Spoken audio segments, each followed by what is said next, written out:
La manière dont nous pourrions accueillir les mouvements de l'être, ce sont d'abord des attitudes de la parole, entrer dans des modalités de la parole qui puissent essayer de correspondre à ça, mais peut-être aussi entrer dans des modes de l'expérience qui touchent à notre mode d'être, corps et âme, à la vibration que nous pouvons ressentir devant cette manière qu'a l'être de venir nous concerner.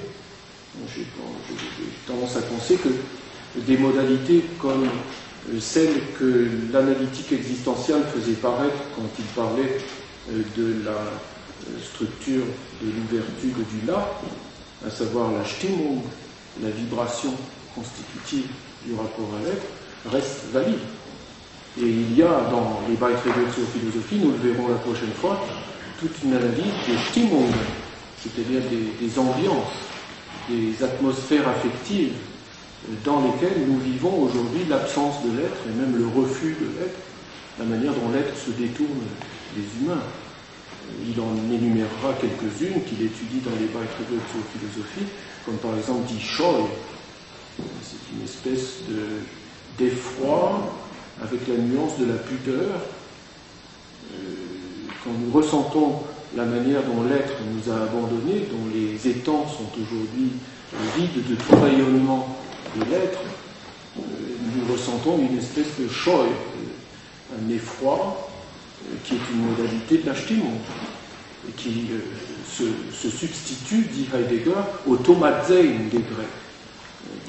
L'ambiance grecque pour l'accueil de l'étang, c'était le Tomatsein, c'est-à-dire un étonnement mêlé d'admiration devant la perfection des choses, devant l'ajointement, le bon ajointement des choses. Et die Scheu, c'est vraiment l'effroi devant le retirement de tout sens à l'époque du nihilisme accompli. Donc il y a là une étude des Stimmungen, comment dire, des vibrations de l'être humain.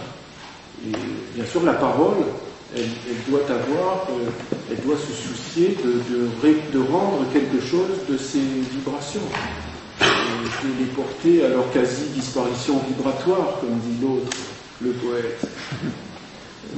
Mais peut-être sur un autre mode que ce à quoi pensait Mallarmé. Et toutes ces modalités de la réception du don de l'être, j'ai tendance à penser qu'on pourrait aussi leur donner un bon équivalent dans une situation humaine et qui touche à toutes les institutions immémoriales de l'humanité, qui sont les lois de l'hospitalité. Je n'ai plus dans le texte ici n'y faire qu'une allusion, mais c'est un thème qui, je crois, pourrait être amplement développé. Il y va de notre hospitalité à l'être, ou de notre inhospitalité à l'être.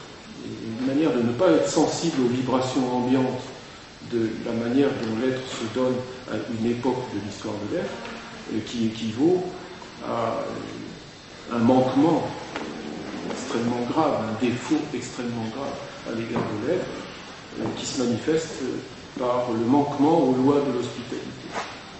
Si le langage est la maison de l'être, das Haus des Seins, qu'est-ce que ça signifie? Je crois ce qu'on appelle des métaphores, dont d'ailleurs Heidegger récuserait que ce soit des métaphores.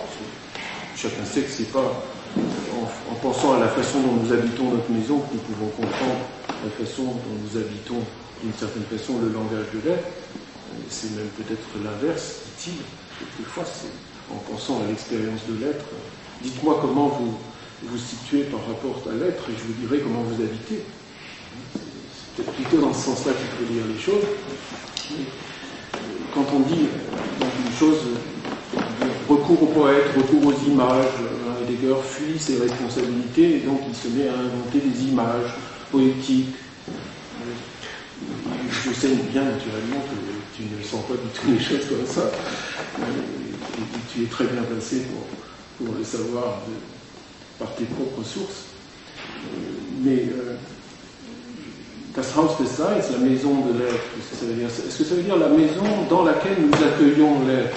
Oui, en un sens, ça veut dire ça. Nous avons à accueillir l'être dans vision de l'être qu'est le langage. Mais d'une certaine façon, nous l'accueillons ainsi dans sa maison. Parce qu'il est chez lui, dans le langage, comme le dit la lettre sur l'humanisme, l'une des formules finales magnifiques, le langage de l'être comme les nuages sont les nuages du ciel. C'est-à-dire tout aussi simplement que ça. L'être est chez lui dans le langage.